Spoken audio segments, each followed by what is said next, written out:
Assalamualaikum warahmatullahi wabarakatuh.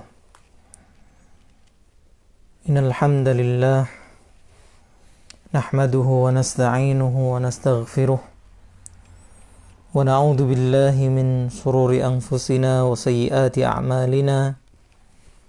Man yahdihillahu fala mudilla lahu wa man yudlil fala hadiya lahu.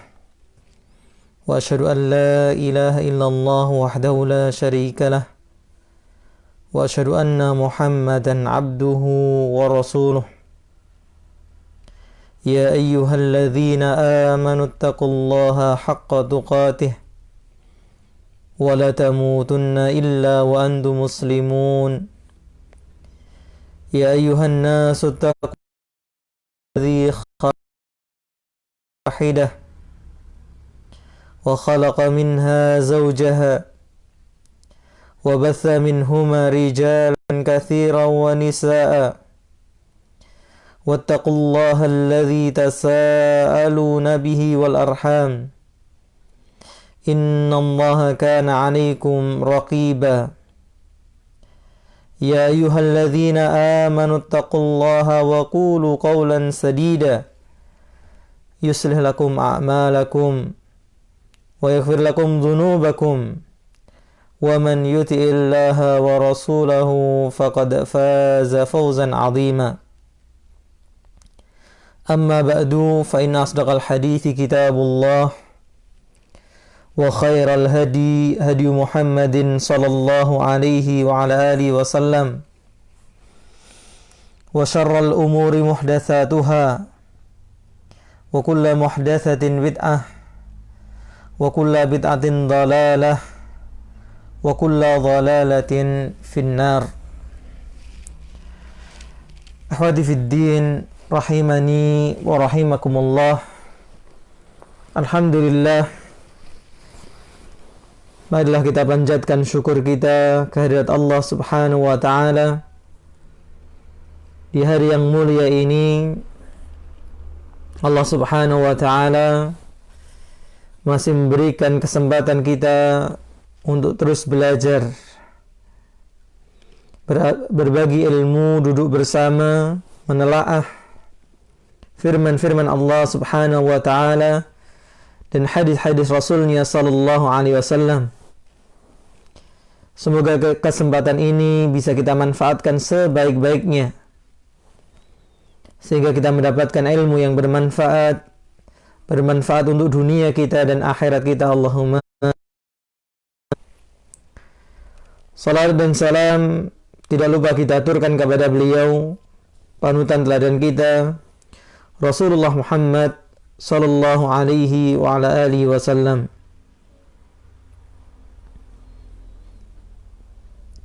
Kita lanjutkan pembahasan kita pada buku Wasaya wa Taujihat fi fiqh ta'abbudi li rabbil bariyat. Wasiat dan arahan dalam fikih peribadatan kepada Rabbul Bariyat, yaitu Allah Subhanahu wa ta'ala.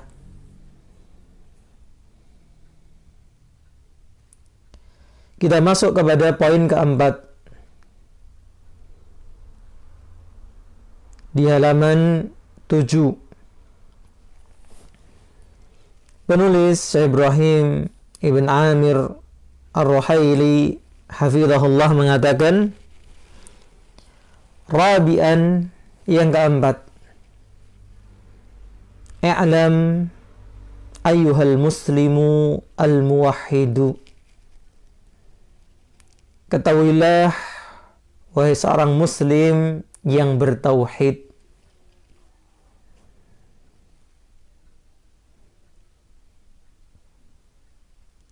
Sehingga kita tahu bahwa wasiat ini, nasihat ini ditujukan kepada mereka yang menyadari keislamannya. Karena begitu banyak orang tidak sadar dia sedang diberi karunia yang besar oleh Allah Subhanahu wa taala berupa agama Islam ini. Sebagian merasa terganggu dan terbelenggu dengan agama Islamnya. Bahkan sebagian yang lain minder dan malu untuk menunjukkan identitas keislamannya.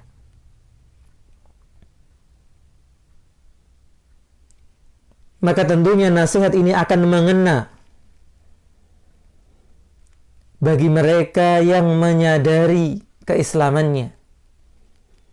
Al-muwahhid yang berusaha mentauhidkan Allah, mengesahkan Allah dalam dia menegakkan agamanya ini. Apa yang beliau ingatkan?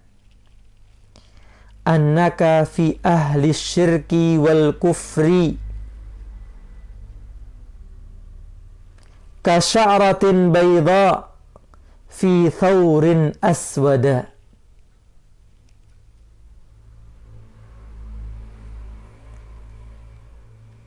Sesungguhnya engkau dalam perbandingan antara diri kalian sebagai seorang muslim yang muwahhid dengan mereka orang-orang yang berbuat kesyirikan dan kekufuran.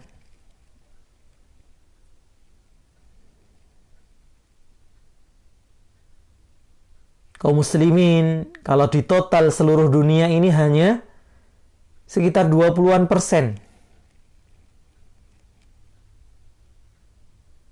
dari populasi manusia di dunia. Kita tidak berbicara Indonesia. Populasi dunia hanya sekitar 20-an%. 1 dari 5 orang. Lebih-lebih apa yang dikatakan oleh penulis di awal tadi, muslim yang muwahhid, yang sudah saya ingatkan. Dari 20% ini yang menyadari keislamannya, yang berusaha mentauhidkan Allah, lebih sedikit lagi. Sehingga beliau gambarkan seperti apa? Seperti rambut putih yang ada pada tubuh seekor sapi hitam. Sapi yang hitam ada rambut putihnya. Ya, sedikit sekali. Kama jaa fil hadits alladhi akhrajahu Muslimun. Sebagaimana datang dalam hadis yang diriwayatkan oleh Imam Muslim rahimahullah, anna Rasulullah sallallahu alaihi wasallam qala, bahwa Rasulullah mengatakan, mal muslimuna fil kuffari,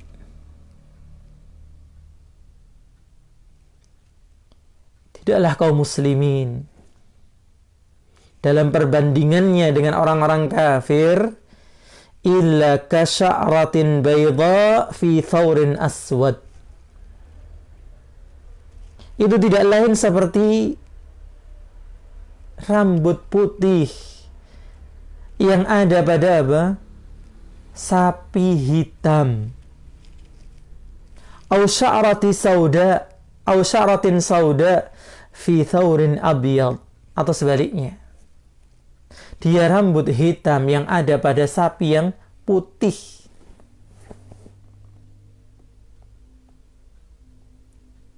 Yang menunjukkan kita ini kaum muslimin itu sedikit.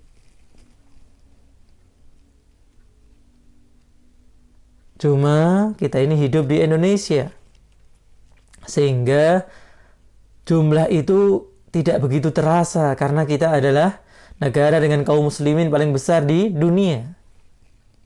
Buka pintu depan rumah orang Islam, buka jendela kanan kiri orang Islam, gitu ya. Sehingga rasa ini kurang terasa kalau dibicarakan di Indonesia. Makanya banyak yang tidak bersyukur jadi orang Islam. Padahal inilah realitanya kalau kita mau membuka wawasan kita. Apalagi beliau tentunya yang hidup di Madinah, di Arab Saudi. Gitu ya. Tapi ternyata beliau ingin mengingatkan kita semua hakikat ini. Mengajak kita membuka wawasan kita lebih luas. Fahal adrakta haqiqata hadhihi nisbati. Apakah engkau bisa mendapatkan, mengetahui hakikat perbandingan ini? Bahwa kaum muslimin itu jumlahnya sangat sedikit, apalagi yang muwahhid. Wa hal sya'arta bihadhihi ni'mati. Mari kita rasakan pada diri kita masing-masing. Apakah sudah kita merasakan nikmat besar ini? Wa hal qaddarta hadhil minnata haqqa qadriha. Sudahkah engkau menghargai karunia ini sebenar-benar apa penghargaan? Coba kita renungkan 3 pertanyaan ini. Apakah kita sudah tahu hakikat ini? Bahwa kita ini minoritas dari penduduk dunia. Bahwa kita ini sedang diberi nikmat. Bahwa kita ini sedang dikaruniai oleh Allah. Berupa agama Islam ini.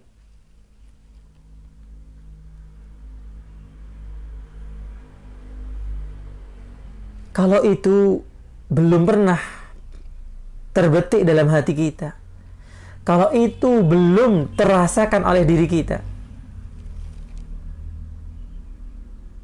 beliau kemudian mengatakan, "Tsumma hal sa'alta nafsaka yawman."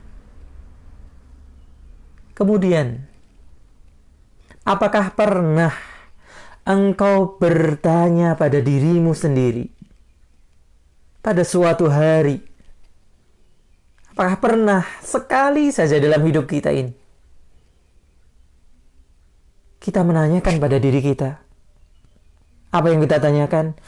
Limastafaka littauhidi wa ja'alaka musliman muwahhidan sa'iman musalliyan dzakiran khashian li rabbika. Tentunya ini pertanyaan akan sangat panjang. Pernahkah kita duduk berkaca kemudian kita tanyakan kepada diri kita, apa itu? Limastafaka littauhid. Kenapa Allah memilihmu untuk menjadi orang yang bertauhid? Nanti akan disinggung. Di saat yang lain kita lihat begitu gembira rebutan apem, rebutan sesajen, rebutan ini dan itu yang dibungkus dengan bungkus syariatkah, dibungkus dengan bungkus budaya.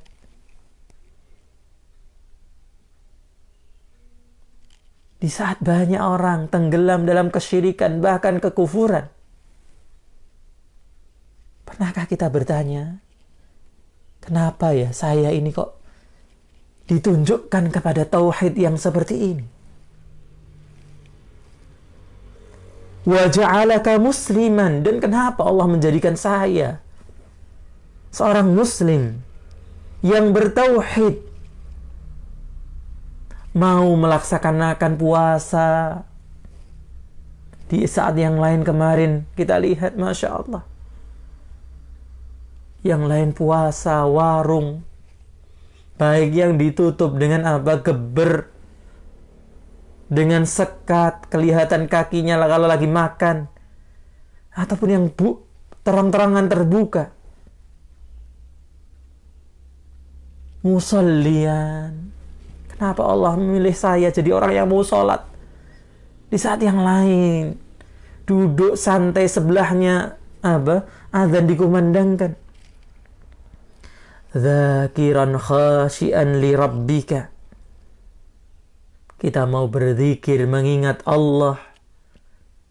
Bisa khusyuk, bisa punya rasa takut kepada Allah Subhanahu wa ta'ala. Pernahkah kira-kira suatu hari kita bertanya? Sekali saja dalam hidup kita ajukan pertanyaan ini kepada diri kita sendiri. Kira-kira kenapa Allah milih saya ini? Coba dipantaskan di depan kaca begitu ya. Apa karena gantengnya, cantiknya, gagahnya? Ahwali syarafi nasabika. Dia coba bantu untuk menjawab. Apakah itu karena kemuliaan nasabmu, garis keturunanmu? Kira-kira karena kita berdarah biru gitu ya? Keturunan kerajaan mana? Amli idhami jahika. Atau karena besarnya kedudukanmu? Amli farati dzakaika.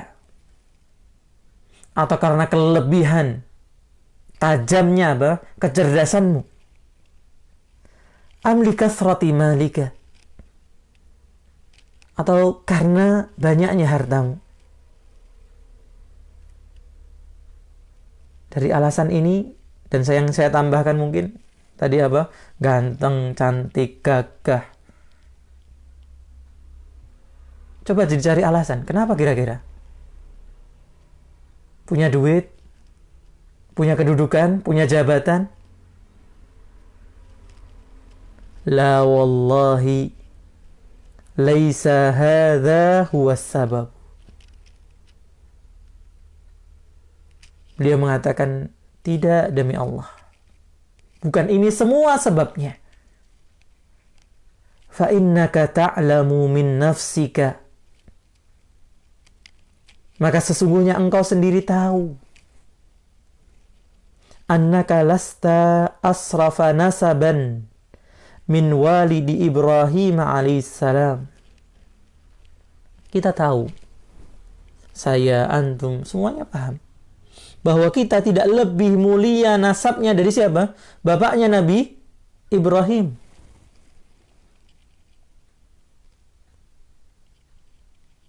Yang tidak mendapatkan petunjuk. Wala min Abi Talib wa Abi Lahab ammi Nabiyina Muhammadin sallallahu alaihi wasallam. Tidak pula dari siapa?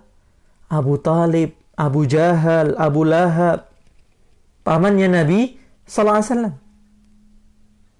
Wala min ibni Nuhin alaihi salam. Tidak pula dari anaknya Nabi Nuh.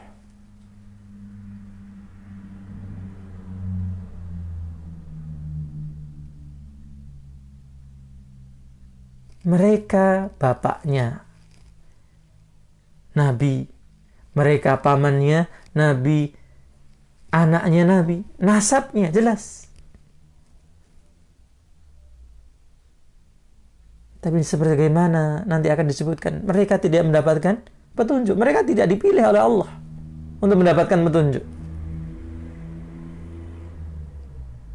Kenapa tidak dipilih? Jawabannya ada pada materi kita sebelumnya. Pahami tentang takdir. Karena Allah tahu semua yang terjadi sampai hari kiamat. Walasta a'zama nufudhan wa sultanan minal mulukil kafarah. Kalau dilihat dari pangkat dan jabatan, maka engkau pun tidak lebih berkuasa dari para raja yang kafir. Alladzi sadul khalqa fi zamanihim. Yang mereka memimpin manusia di zaman mereka masing-masing. Ka Fir'aun. Seperti Fir'aun. Kira-kira sudah berapa piramid yang kita bangun? Sebagaimana Fir'aun membangun begitu ya. yang kita tidak tahu dengan teknologi apa, masih menjadi misteri para ahli. Kalau sekarang bangun bangunan tinggi ada kren. Nah, mereka dulu bangunan sedemikian besar, apa alatnya? Batunya dari mana? Perdebatan di kalangan para ahli. Untuk menunjukkan besarnya kekuasaan Fir'aun. Wa Namrud, wa Bahtansir, wa Abrahah. Ini nama raja-raja kafir. Wa la'a'zama jahan min sadatil Arabi wa wujahaihim.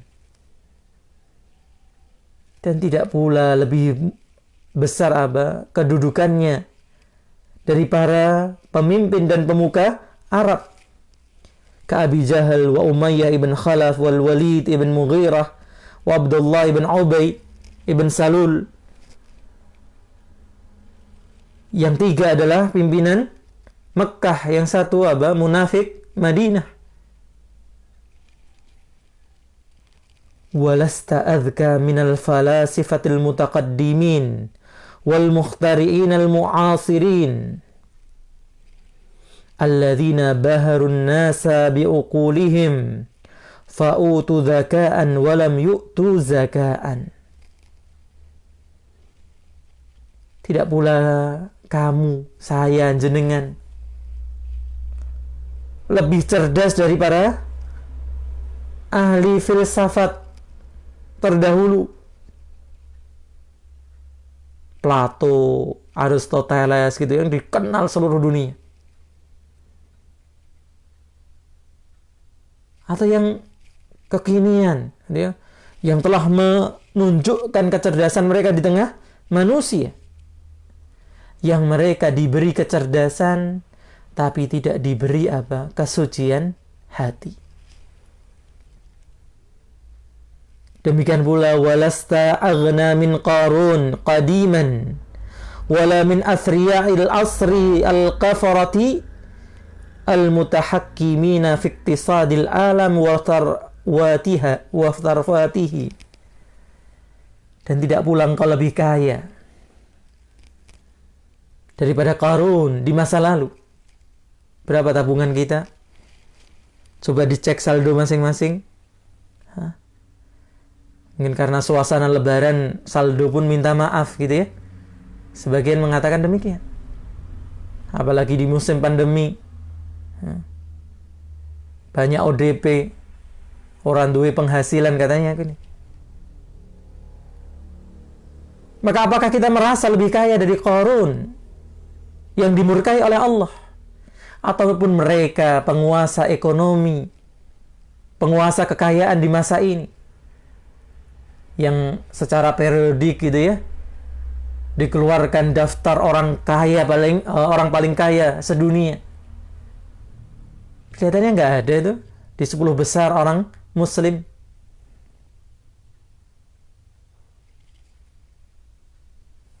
Wa kullu haula'il mausufin. Dan mereka semua yang kita sebutkan sifatnya tadi, yang baik nasabnya, yang hebat kekuasaannya, yang hebat kedudukannya, yang kaya, matu 'alal kufri. Mereka telah binasa dalam kekufuran. Lam yanfa'hum nasabun wala syarafun wala aqlun wala dzaka'un wala malun wala thara'un. Tidak bermanfaat bagi mereka nasabnya, garis keturunannya. Tidak pula kemuliaannya, tidak akalnya, tidak kecerdasannya, tidak hartanya, tidak kekayaannya.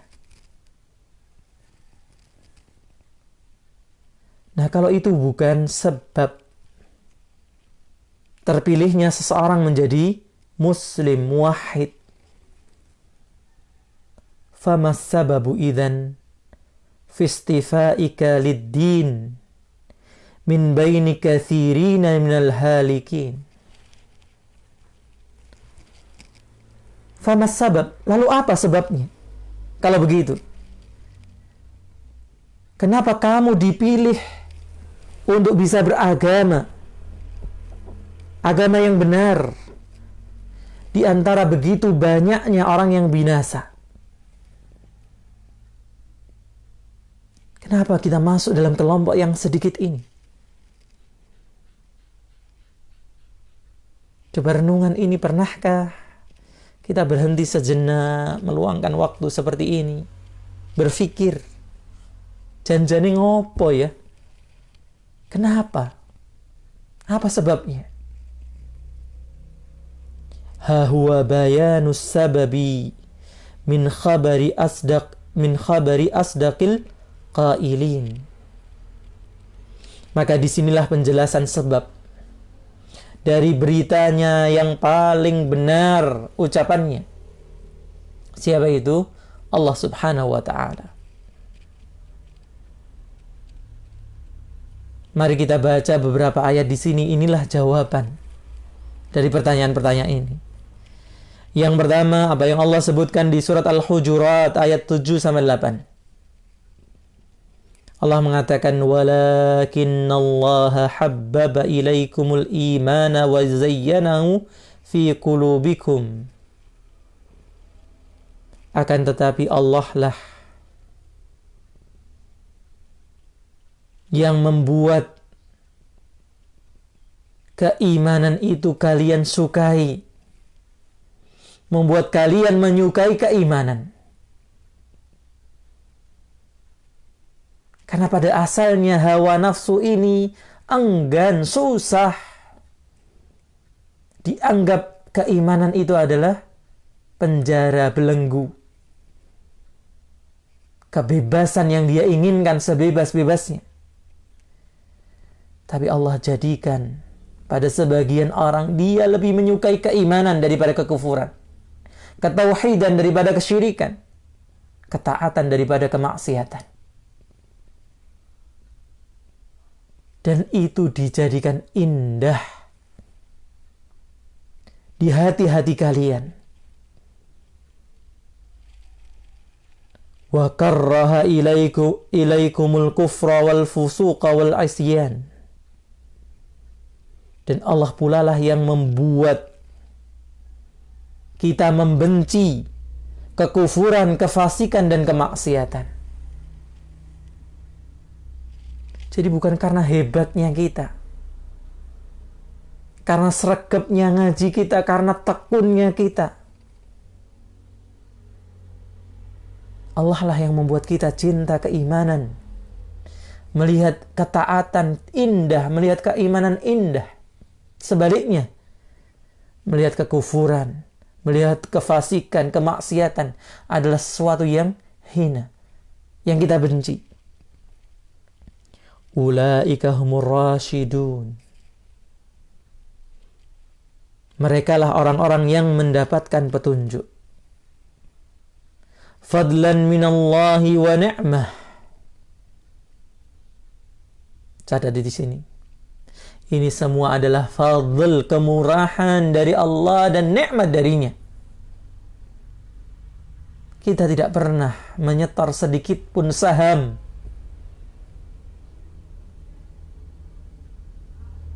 Tidak pernah kita menitipkan sesuatu pun kepada Allah sehingga kita dipilih.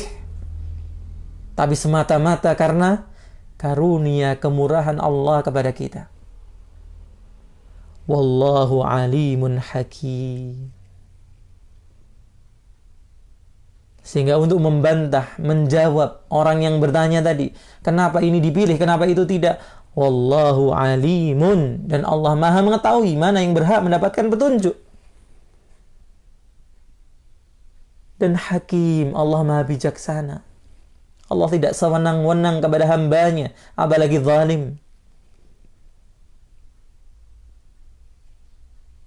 Semua berdasarkan ilmu Allah Subhanahu wa ta'ala. Demikian pula ayat yang sering kita dengar. Bahkan insyaAllah banyak di antara kita yang sudah hafal. Di surat Al-Jumu'ah ayat 2-4 Allah mengatakan, Huwallazi ba'atha fil ummiyina rasulan minhum. Dan dialah Allah yang telah mengutus pada orang-orang yang ummi, yang buta huruf, seorang utusan dari kalangan mereka sendiri. Yatlu alaihim ayatihi wa yuzakkihim. Apa tugasnya utusan ini? Membacakan atas mereka, kepada mereka ayat-ayatnya. Wa yuzakkihim. Dan mensucikan mereka. Wa yu'allimuhumul kitaba wal hikmata. Dan mengajarkan kepada mereka Alkitab, yaitu Al-Quran, wal hikmah, yaitu As-Sunnah. Wa in kanu min qablu lafi dhalalin mubin. Meskipun mereka sebelumnya dalam kesesatan yang nyata.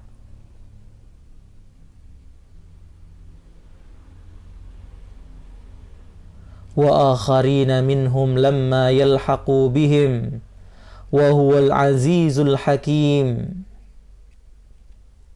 Dan yang lainnya pula dari mereka ketika bergabung dengan mereka, dan dialah yang maha perkasa lagi maha bijaksana. Dzalika fadlullahi yu'tihi man yasha. Poinnya di sini. Orang yang mau mendengarkan ayat, yang mau mensucikan hatinya, yang mau mempelajari Al-Quran dan hikmah, yaitu Al-Hadis, itu semua karunia yang Allah berikan kepada siapa saja yang Allah kehendaki.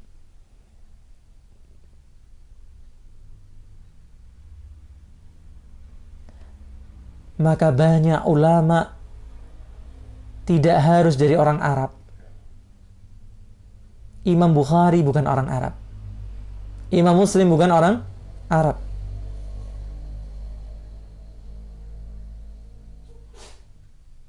Dan banyak ulama, termasuk Sibawayh atau Siboyah, ahli nahwunya, yang terkenal sampai hari ini. Ini menunjukkan tidak ada bedanya antara orang Arab dan non-Arab. Meskipun diutusnya Rasulullah SAW awalnya bagi orang Arab, tapi beliau diutus untuk seluruh alam. Maka Allah memberikan kepada siapa saja karunia ini. Wallahu dzul fadlil azim. Dan Allah memiliki karunia yang sangat besar. Demikian pula Allah mengatakan di surat Al-Ahzab ayat 43. Huwallazi yusalli 'alaikum wa malaikatuhu. Dan dialah Allah yang bersalawat kepada kalian, yaitu memuji kalian. Dan para malaikatnya, para malaikat mendoakan kalian. Liyukhrijakum minadh-dhulumati ilan nur.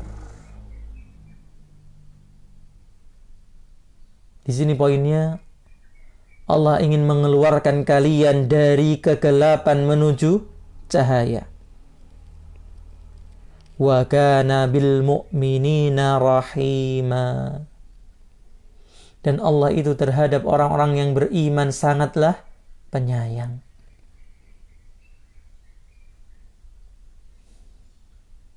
Orang yang beriman sangatlah disayangi oleh Allah. Wa qala subhanahu, Allah juga mengatakan dalam surat An-Nur ayat 21, walaula fadlullahi alaikum wa rahmatuhu.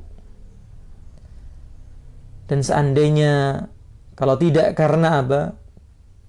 Kemurahan Allah, karunia Allah atas kalian dan kasih sayangnya. Ma zaka minkum min ahadin abada. Tidak akan ada yang mensucikan jiwanya di antara kalian, seorang pun selama-lamanya. Kalau setiap kita memperturutkan hawa nafsunya, tidak ada seorang pun yang akan mampu mensucikan jiwanya. Walakinnallaha yuzakki man yasha'u. Akan tetapi Allah lah yang mensucikan siapa yang Dia kehendaki. Wallahu sami'un alim. Dan Allah Maha mendengar lagi Maha mengetahui.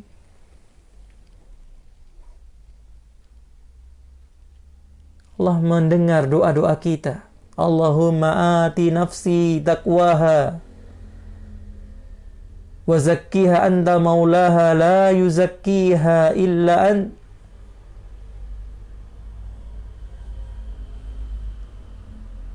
Dan Allah tahu siapa yang berhak untuk disucikan hatinya.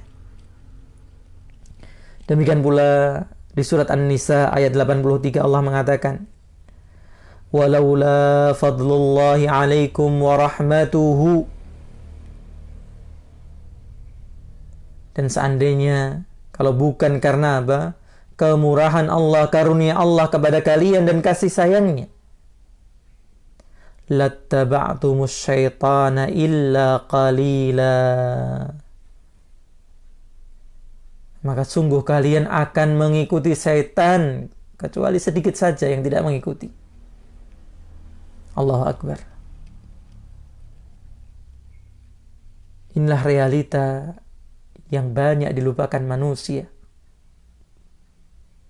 Fahadhihi ayatun muhkamatun. Maka inilah ayat-ayat yang pasti dan jelas. Yukhbiruna fiha Rabbuna. Mengabarkan kepada kita dalam ayat-ayat tersebut siapa? Rabbuna, Rabb kita semua. An sababi hidayatihi li ibadihil mu'minina. Tentang sebab petunjuk yang Allah berikan kepada hamba-hambanya yang beriman.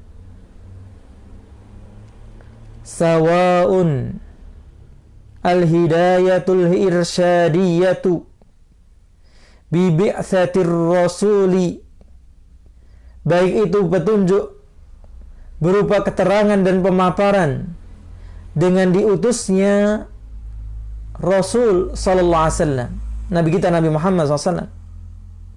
Namanya apa? Hidayatul irsyad wal bahyan. Awil hidayatut taufiqiyatil musmirati lil istijabati lahu walimtithalil imani. Atau itu berupa hidayatut taufiq yang membuahkan kita menerima ajakan Nabi SAW dan kita mau menunaikan konsekuensi dari keimanan kita. Wa anna hidayatahu li ibadihi, dan bahwasannya petunjuk Allah kepada para hambanya ini tarji'u li rahmatihi bihim, itu semua kembali kepada kasih sayang Allah kepada hamba-hambanya ini. Wa tafadzulihi alaihim min ghairi istihqaqin minhum lidzalika, dan itu semua kemurahan Allah kepada mereka tanpa adanya tuntutan hak. Ini hak saya untuk mendapatkan ini, tidak. Semata-mata karena karunia Allah subhanahu wa ta'ala yang diberikan kepada kita. Sehingga setelah pemaparan ini, beliau menutup dengan sebuah pertanyaan. Afala yastaujibu dhalika hamdallahi fi kulli halin wa hinin ala hadhihi ni'matil uzma wal minnatil kubra. Afala, bukankah ini yastaujibu dzalika, dan tidak, apakah tidak ini menuntut kalian untuk memuji Allah setiap keadaan dan setiap waktu atas nikmat yang besar ini, karunia yang agung ini, allati syarrafaka biha ayyuhal muslim, yang Allah telah memuliakanmu dengan nikmat ini, dengan karunia ini, wahai seorang muslim. Maka lagi-lagi diingatkan Wahai seorang muslim, karena yang menyadari ini adalah yang menyadari keislamannya. Wastafaka laha min ghairi haulin laka wala quwwatin fiha. Yang mana Allah telah memilihmu untuk nikmat dan karunia ini tanpa usaha dan kekuatan darimu pada pilihan itu. Semua adalah karunia dan kasih sayang dari Allah Subhanahu wa ta'ala. Maka subhanallah, ini poin yang harus selalu kita murajaah, kalau selalu kita ulang dari waktu ke waktu. Kita dalam nikmat besar, bukan dalam beban yang sedang menghimpit seperti dirasakan banyak orang dalam keislamannya. Wallahu ta'ala a'lam.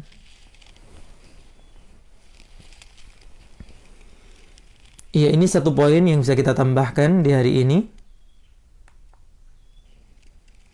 Silahkan kalau mungkin ada pertanyaan.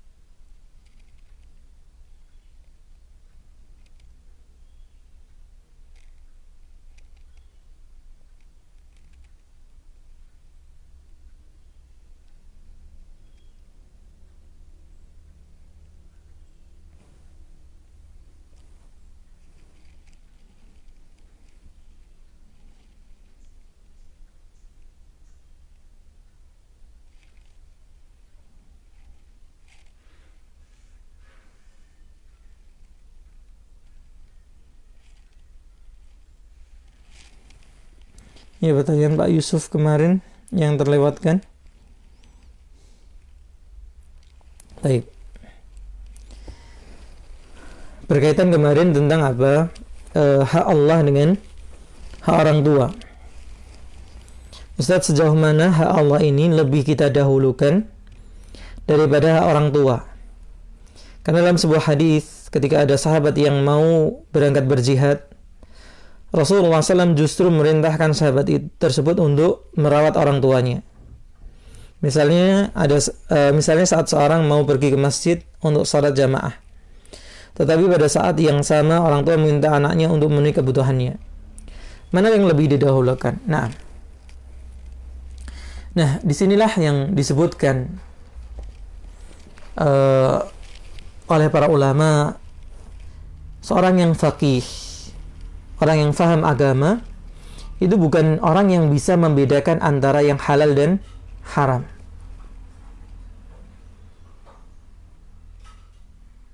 Karena membedakan yang halal haram itu mudah.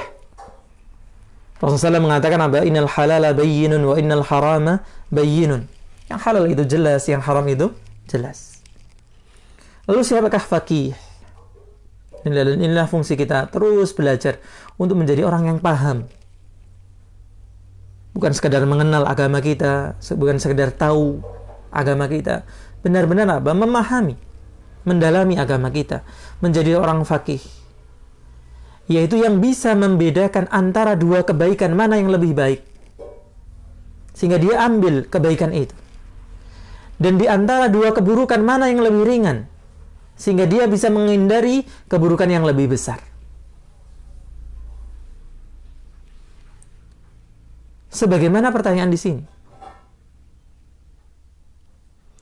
Kalau dalam kasus kemarin yang disebutkan di surat Luqman, wa in jahadaka ala an tusyrika bima laisa bi ilmun fala tuti'huma. Ini jelas dua hal yang bertentangan dalam apa? Baik dan buruk. Tentu kita mengedepankan ketaatan kita kepada Allah. Tapi sekarang bukan dalam hal baik dan buruk, sama-sama baik.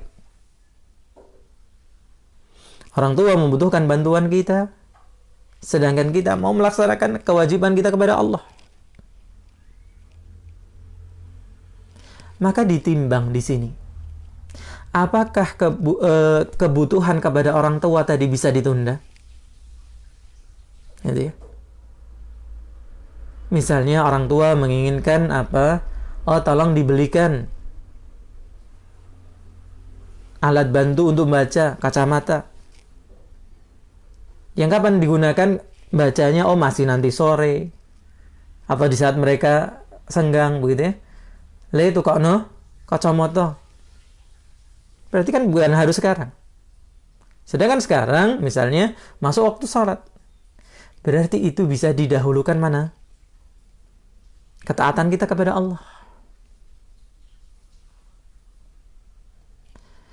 Tapi kalau yang diinginkan orang tua nasallahu salamah wal afiyah. Sebagian orang tua, mungkin sebagian kita merawat orang tuanya di rumah dengan apa? Bantuan infus. Atau orang tuanya yang sudah pikun. Iki infusnya arep entek. Aku arep mangan mangan awet esuk. Kira-kira ini bisa ditunda nggak? Nggak bisa ditunda. Nanti ya. Beliau sakit, infusnya habis, nanti malah berbahaya, darahnya kembali atau makan, merasa belum makan dari pagi, tidak segera disiapkan, nanti akan berbicara yang tidak baik dan sebagainya. Maka kita tahu bahwa sholat dari satu masjid ke masjid yang lain, kalau kita bisa ke masjid, ya, ada masjid yang kadang adanya agak mundur. Tidak harus masjid yang dekat rumah, yang mungkin adanya tepat waktu. Kita bisa ke masjid yang lain. Karena ketika Rasulullah SAW ditanyakan tentang amal yang paling utama, beliau mengatakan as-salatu fi waqtiha. Salat di waktunya. Itu kebanyakan riwayat menyebutkan itu. Sedangkan hanya satu riwayat saja yang menyebutkan fi awwali waqtiha. Tentang awal waktunya. Iya, salat di awal waktu lebih utama. Tapi bukan perkara yang wajib. Yang wajib adalah salat selama masih pada waktunya. Nah, disitulah kita menimbang bahwa keperluan orang tua ini nggak bisa ditunda. Sedangkan salat saya bisa ditunda. Maka disinilah kita perlu fikih. Fikih yang sebenarnya. Gitu ya. Memahami mana yang harus didahulukan dan mana yang bisa ditunda. Sehingga ketika pertanyaan ini ditujukan, nggak bisa kita menjawabnya secara keseluruhan. Ini kasus per kasus berbeda. Tapi kita bisa berikan kaidah tadi, mana yang bisa ditunda, mana yang tidak bisa ditunda, tidak boleh ditunda. Wallahu a'lam.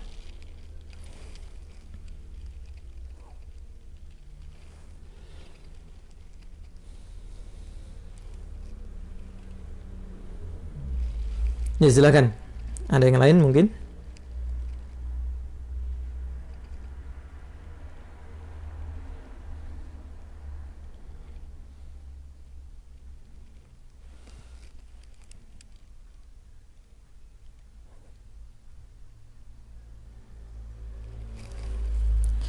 Ustadz, apakah karena ini maka para sahabat dulu rela ikhlas mengorbankan jiwa raganya demi Islam? Betul. Jadi kesadaran mereka akan nikmat yang luar biasa ini menjadikan itu motivasi yang besar bagi para sahabat.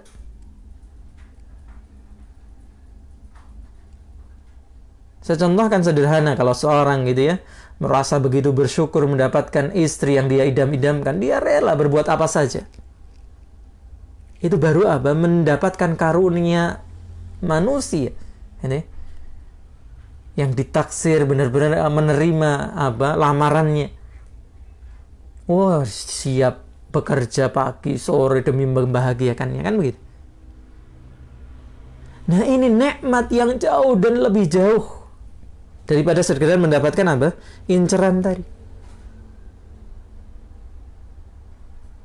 Maka di antara indikator kita mensyukuri nikmat kita menjadi seorang muslim adalah kerelaan kita untuk berkorban demi agama kita. Dan ini yang harus selalu kita tanyakan. Kita sudah berbuat apa untuk agama kita?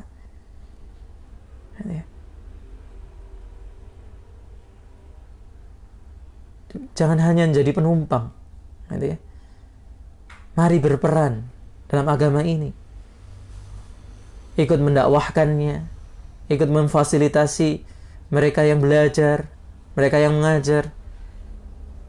Berbagai macam kesempatan Allah bukakan di jalan Islam ini, itu apa? Akan menunjukkan bahwa kita mensyukuri nikmat ini. Assalamualaikum Ustaz, bolehkah berkurban urunan sapi tapi untuk keluarga? Maksudnya bagaimana ini? Urunan sapi 7 orang dalam satu keluarga boleh. Jadi sapi itu maksimal urunannya 7 orang. Siapa 7 orang ini? Boleh orang yang dalam satu keluarga, boleh apa? Di luar keluarga. Dan yang dimaksudkan 7 orang ini dalam apa? Dalam pembiayaannya. Sedangkan dalam niatnya ini adalah kurban saya dan seluruh keluarga saya, tidak masalah. Keluarganya lebih dari 7, tidak masalah. Karena Rasulullah SAW ketika berkurban mengatakan apa? Hadza minni wa li ummati. Ini dariku dan untuk umatku. Jadi ini kadang yang belum dipahami oleh sebagian. Jadi kambing itu hanya untuk satu orang dalam pembiayaannya. Hanya boleh dibeli oleh harta satu orang. Nggak boleh kemudian satu kambing di patungan berapa orang. Nah, seperti yang terjadi di sekolah-sekolah gitu ya. Urunan berapaan sekarang? Kalau zaman saya mungkin dulu 5 ribuan. Sekarang mungkin 50 ribuan kan begitu. Itu bukan kambing korban, itu kambing sedekah gitu ya. Tapi dalam sebuah keluarga, bapaknya mengeluarkan apa? Hartanya untuk beli seekor kambing atau beli seekor sapi. Dibeli satu orang boleh. 7 orang itu maksimalnya. Kalau sapi dibeli 2 orang boleh, dibeli 1 orang boleh. Diniatkan untuk berapa orang? Diniatkan untuk apa? Anak keturunannya boleh. Diniatkannya. Ya. Sedangkan pembiayaannya adalah apa? Maksimal kambing 1 orang, sapi atau onta maksimal 7 orang. Semoga bisa dipahami.